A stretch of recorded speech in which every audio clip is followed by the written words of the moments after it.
Hi all, Gekitou here. Just wanted to, I'm turning it down a little bit. Just wanted to hop online and go over something that was recently added to the game. As the title / thumbnail implies, I've been working on the next part of the game, which is Jutsu. Yeah, so I wanted to just talk a little bit about it. Don't get too excited. It's not like a full-on next level. Everyone's got you. It's not that. But I just wanted to talk about the first steps and the foundation for the Jutsu in the game. Let's jump into a practice match. I'll just pick these two characters for now.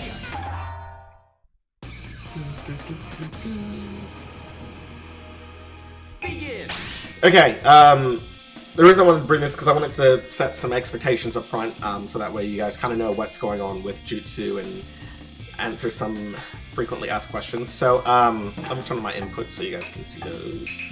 Alright, did I fix that glitch? Yes, I did. Okay, cool. Just wanted to make sure I fixed the input glitch from the last vlog. Okay, I basically added in the cinematic for when you execute a special. Yeah. As you can see, it does pause the game briefly, you know, for the kind of like super cut. It also works for down specials and air specials. Now, this isn't to say Naruto's going to have all these extra jutsu. I'll figure all of that out later. But and of course, back does not require a cinematic because that back special is just a transformation. Anyway, so what I wanted to talk about was some of the methodology behind it. So the way Jutsu will work in my game is square or on a PlayStation controller, or X on a GameCube controller, X on a Nintendo controller, I think, as well, and what button did I use on Xbox? I think I used X on Xbox as well, will be the chakra button. Chakra button does anything basically that relates to chakra. So like if you're charging a ninja tool like a kunai, it'll turn that ninja tool into a Pokeball. So just things that incorporate chakra, that's kind of what it's for. Same thing with the God mechanic. If you're Godding, that's basically channeling chakra into your feet because you're pushing down. Chakra's going down into your feet. And this, with chakra, every hit that you take using will drain your chakra meter.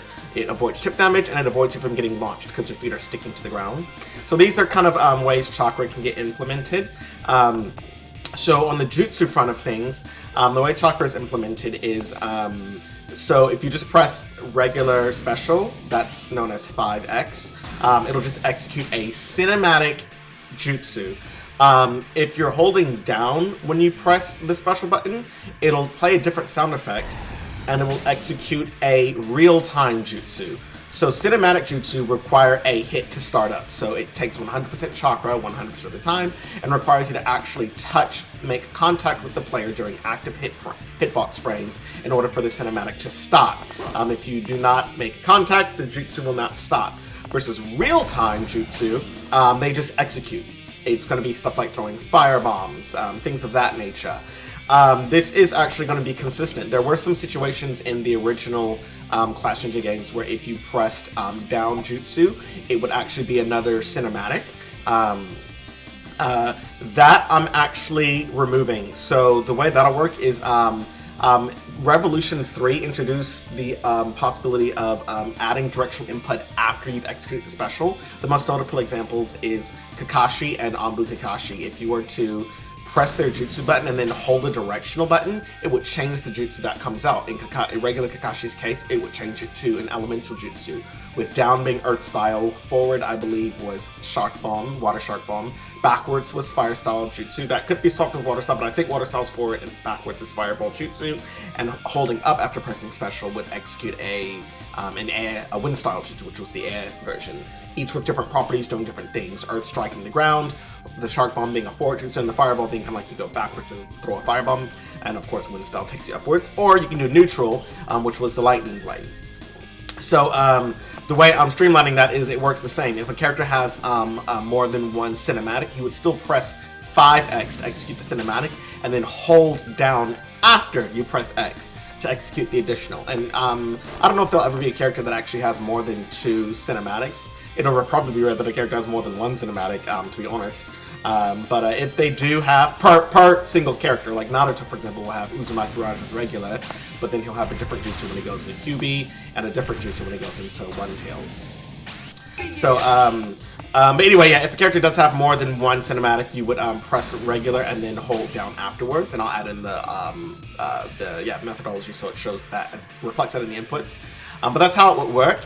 And then the same thing goes for real-time jutsu. So if you want to execute a real-time jutsu, you hold down first, and that'll only take out 75% chakra, and then same story. During that split pause, you can hold a directional button to change the kind of jutsu that comes out. So in Kakashi's case, I know in Revolution 3 you would press 5x and then do a directional. That's going to get changed, again, to streamline the process, because more characters will have real-time jutsu, and more characters will have multiple real-time jutsu. So you would press down X to do 75% chakra, and then change the directional, depending on which jutsu you want it to come out. I'll try to make the most prominent jutsu be the down one, so that we can just kind of hold down the entire time and execute that jutsu. But of course, if you want to change it from the down, you can press forward, back, or up and change it from there. So you can do like back and then do a firebomb, forward for the water style, or up for air style in Kakashi's case, or release and do a neutral for Lightning Blade. So that's how it worked. I also loved how some of the jutsu, like Anbu Kakashi, could change the direction of the jutsu. For example, if you press the special button and then hold up, he will actually use Chidori in an upwards angle, versus if you don't, he'll just go forward. Same thing with Hidan. If you use Hidan's regular jutsu, he'll throw his scythe forward, but if you hold up, he'll throw his scythe upwards, which actually extends the hitbox. It's shorter range, but it extends the amount of active frames as the scythe goes up first and then down. So you get a longer hitbox, very useful for close combat, as it extends those hitboxes. Active frames, I believe. So I could be making that, but I'm almost positive it extends the active hitbox frames, and it's just really cool to use. I like the one. So that's the case with the Hidan scythe, and more characters, like I say, will have that. And then so directional, like for example, Naruto will get a real-time version of Rasengan, and the same story. You can press the jutsu and hold upwards to run upwards, to leap with it, or you can not and do neutral. I also want to implement as many air jutsu as possible. So like for example, Naruto did use Rasengan from the air before, just like in Revolution 3, so that'll be an air style jutsu that you do downwards, but you can also do it from the ground and run across, or do it from the ground and hold up to then shoot up like you did in the hospital fight. So those will be kind of ways excuse me, jutsu will be implemented. And then of course the back X will always be a transformation that does not require a startup. So yeah, that's kind of how it works. Something else that I did was I also when I was doing this, this is a whole, to get the cinematic working, I have to do so much stuff. It's not actually UI that's popping up. I tried the UI method, but the UI is kind of tricky. You can either have UI in the front of the camera view or behind it. You can't have it layered in between. And that's what I would need for this. I would need the characters layered on front and then the UI behind it for the portraits in the back. But that's just, at least I don't know how to do it with Unity's capabilities. It was not working even with layered cameras. It was either rendering everything in front or everything behind. So what I did was I created a 3D object for that. So that's actually a 3D image, actually multiple 3D images. You have the black stripes on top and bottom, then you have the bars, and then you have the stripe across the middle, and then you also have the portrait layered in front of the stripe, but behind the black bars. I also animated it so it kind of zooms out, but also keeping that crop. So it creates this nice kind of, it's kind of a mix of Revolution 3's stationary image with GNT4 having a more dynamic model back there. So it is a stationary image, but it's dynamic to move. But then this came into the problem, since it's a 3D object in real space, this allows me to, the characters are actually rendered on top of another camera that's rendering the stage. This is so that I can get the background to look a little bit more, yeah, basically the characters will look more cartoony, the background will look different. Just like as in the anime. The anime, always kind of has the like stylized backgrounds with the anime drawn on top of it. So I'm trying to mimic that in the game by having characters drawn on top of a background that has different effects going on with post-processing. So because of that, I was able to just adapt that methodology and draw the characters camera only, and then the background object, and then not draw anything else of the stage. So that works. So that's why the characters are only visible, not the background, and you still have the stripe. But then I also ran into problems with, that means if it's a 3D object, it's going to get affected by things like fog, it's going to get affected by post-processing. So what I did was I actually implemented a thing where when the cinematic starts, it disables fog, so the fog disappears, so it's clear image, because the image is in the background. So it disables fog for those frames that it's active, and it also gets rid of post-processing, so which I was partial to, because I was like, ooh, the post-processing really helps the characters look more cartoony. So I was scared that by doing that, maybe the characters would look less cartoony, but it actually works out because the character is very bright, very saturated. But when I use the cinematic, the background's very saturated, and by desaturating the characters, it kind of makes the background really pop out. So it kind of just looks almost like a natural blend of, yeah, so it actually ends up being a nice effect. So I don't think I can, maybe I can pause it. Let me see. Yeah, so you can kind of see that's the characters without post-processing, and then the post-processing turns back on when the cameras are re-enabled. Something you might have noticed as well is if I use a jutsu and pause, Naruto keeps moving versus Sasuke still. This is, well, yeah, I guess I can still tweak that for the pause menu, but basically what I did was there are 3 phases for the animator to control how animations play. You can have normal, which just plays normally. If the game's running at 100%, it'll run at 100% of the animation despite frame rate. Then you can have fixed mode, which runs with the physics engine, so it'll only update the animation frames as they update with physics. And then there's unscaled time, which just means the animation's going to play as fast as it can at normal speed, regardless of what the game is doing, even if it's paused. Everything in the game pauses, the animation's going to run. This is important for Jutsu because when you start up the cinematic, if you guys remember, even though the whole game kind of pauses for like half a second, the character still does kind of an animation, like it'll show Naruto putting his hands together for Jutsu. So it actually, I added in, I programmed it so that the animations normally will stop when you pause. That's the normal. But during a cinematic, for when the special is starting, I can actually change the animation style from to be fixed to unscaled, so it'll play the animation even though the game has stopped progressing. So that way, when he does put his hands together for Shadow Clone, that will still happen even though the whole game has paused. I realized it actually this morning before I was making this video that, oh, actually, if you were to use the jutsu and pause during that cinematic, both the background graphic and the character will keep playing their animation. So I can program that out by basically, if the pause menu is called, I can just turn every animation back to scale, so that way every animation will still pause, even with the pause screen, and then just return it to its unscaled state on unpause. So I can do that. I just didn't even think about that until this morning after I had already built the game and yeah, was getting ready to record. But I can change that so that way he doesn't keep doing his animation even after the game has been paused. So that's something I can do through programming. I already have a methodology on how I can do that. Just haven't done it at this point. Something else I did want to briefly touch on, unrelated specials, was when I was doing this, when I added in this feature and to make sure the animations are working, that's when I obviously have to change it back. So once I do the unscaled, I have to change it back as soon as this cinematic's over to the regular mode so that the animations will pause again. Like that. So what I ended up discovering was that I had all the animations in just normal mode, so they just kind of run normally. They're not necessarily tied to the physics engine, which then I thought, ooh, maybe that's responsible for some of the inconsistencies with some of the attacks on how come sometimes they work like connect and some occasional times they don't. And it's always the physics engine doing something random. So I decided to change it. So actually in-game, the character animations, I updated it to now run exclusively on the fixed time. So now animations will run parallel with the physics engine. I'm not sure if this will have any actual changes to the gameplay.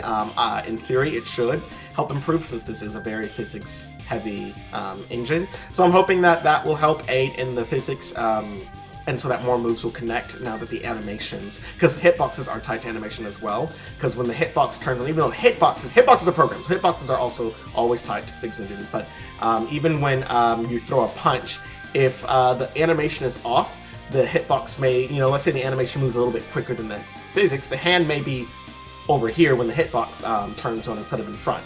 So it could cause the hitbox to miss. So I'm hoping that by switching this fix update, there will be some minor improvements to the performance in terms of consistency on moves. So that's just something I did notice when I was doing this, and I was like, oh, I'll make that change. And yeah, not something that you can pretty much measure. I don't know if you can measure consistency on moves in a game like this, but in theory, it should improve that. So yeah, so that's a positive. And then the only other thing that I wanted to talk about, well, oh yeah, was let me go here to player 2 and join. So I've mentioned this in comments before, but again, I assume some people may have missed that comment or post, and of course, not everyone knows, not everyone watches every video, but I did want to reiterate that Jutsu clashes are planned for the game, specifically and exclusively for real-time Jutsu. And it won't just be 2 Jutsus that touch clash. Actually, it'll be a formal cinematic mechanic. So the way it works is, so normally if you press the Jutsu, it'll obviously execute the cinematic. If player 2 executes, it'll do theirs. In the original games, if you press the button at the same time, it'll kind of do a dual cinematic screen at the same time, but it didn't actually have any in-game purpose. It was just for visuals only, and then they would just cancel each other out when they hit. I've decided to streamline that and make that an actual formal mechanic. So because of that, pressing the button at the same time for just normal cinematic jutsu will not trigger at the same time.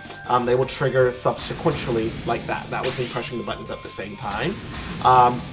Since code runs hierarchically top to bottom, so since player 1 is spawned before player 2, that means player 1's code will always run before player 2 versus player 3, etc. So because of that, that means if player 1 and player 2 press the button at the same time, it's always going to run player 1's code first and then player 2's, but it is being ran at the same time. It won't have any hitbox difference. But the cinematic will play separately. That's because I want to make it distinct from when a jutsu clash is about to happen. So since jutsu clashes can only happen from real-time jutsu, anytime the buttons are pressed for cinematic, they will always play subsequentially. Versus if you do it while executing, if player 1 executes a real-time jutsu, that will actually notify player 2 of a jutsu clash opportunity. So if player 2 presses the special button, you don't have to hold any directions. If you just press the special button during this cinematic, that half of a second cinematic, you will then have the, it will start off a cinematic jutsu clash. And this is actually what the startup of that would look like.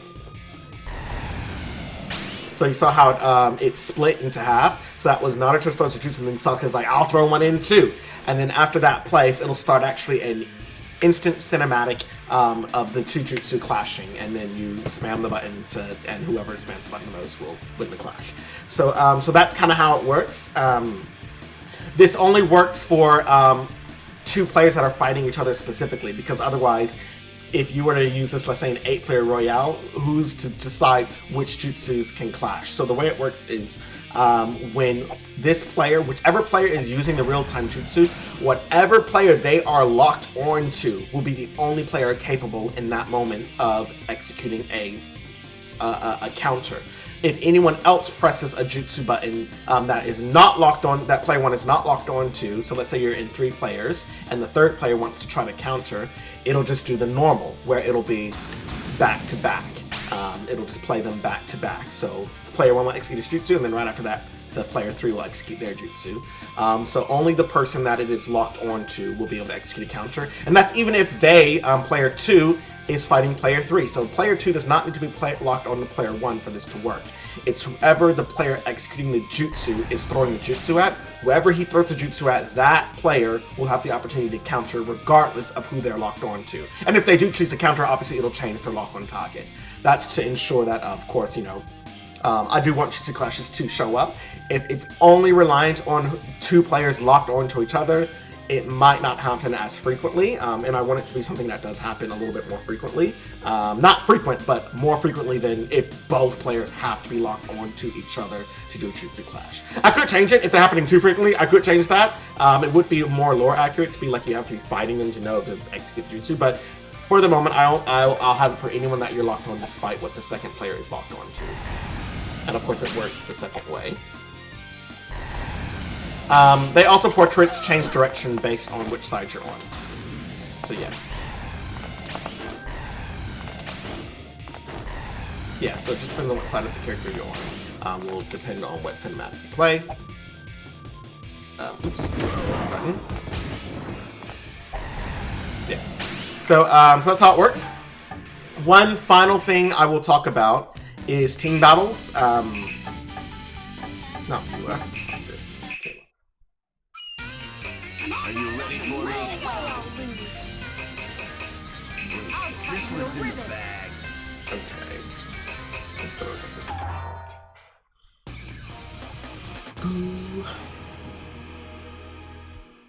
Begin.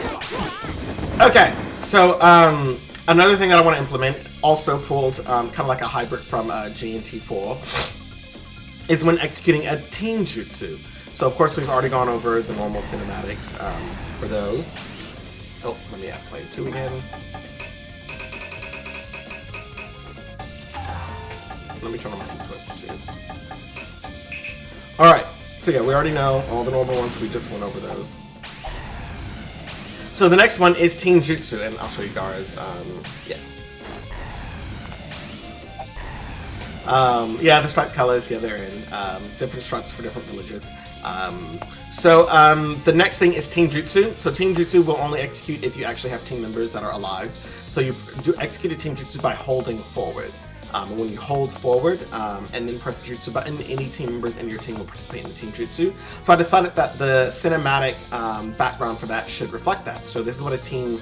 And I also want the sound effect to change to showcase that this is a big jutsu. You're about to have a team. So let's listen and watch.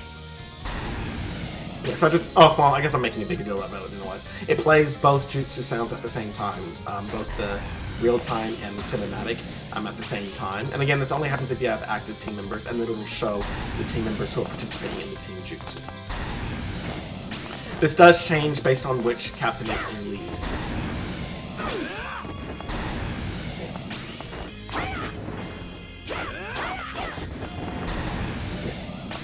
So it is based on the aura at which the character's eye. Yeah, and I'll show you the same for Gaara.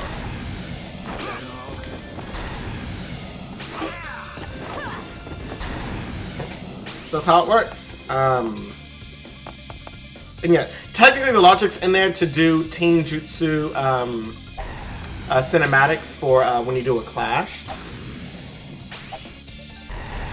But yeah, no, since it only works in real time, there's no such thing as a team real-time jutsu, so even though the animation includes it, it's never going to be something that can be seen in-game. But it is kind of cool. It does show there is potential, not potential, but there is an animation that will show all 3 players against, using jutsu against each other, but that doesn't actually exist in real time. Anyway, yeah, that's what it looks like when you do real-time jutsu from different villages. Yeah. And yeah. So that is how it works. I guess one more thing I can show before we go, just visual stuff, is I did add in a few new stripes because there are more characters and villages in this game than the original game, so I needed more stripes. So let me get a couple of characters. So I'll get Naruto from the leaf, Gaara from the sand, Zaki's from the nest. We'll do Killer Bee from the cloud, Orochimaru from the sound, and we'll get Kagura from a rogue ninja, and there's a few more I can show too. I just want to show you the some of the colors and options. So Hidden Leaf Village is a blue stripe. Hidden Sand Village is a gold stripe. And Hidden Mist Village is a new gray stripe. It's like a chromatic gray. It's like a grayish bluish, which is kind of like a, like a water color. Like the color of water, for example. And then, I'll play it too. Lightning Village gets a yellow stripe. Rogue Ninja get a red stripe with white on the inside. And Sound Ninja get a purple stripe. Okay, not sure why I'm getting Discord notifications when Discord is closed. I guess I didn't fully close it. There are a few more stripes. So there's the Akatsuki stripe, which is different from the Rogue Ninja stripe. There's the Oboro stripe for the right village.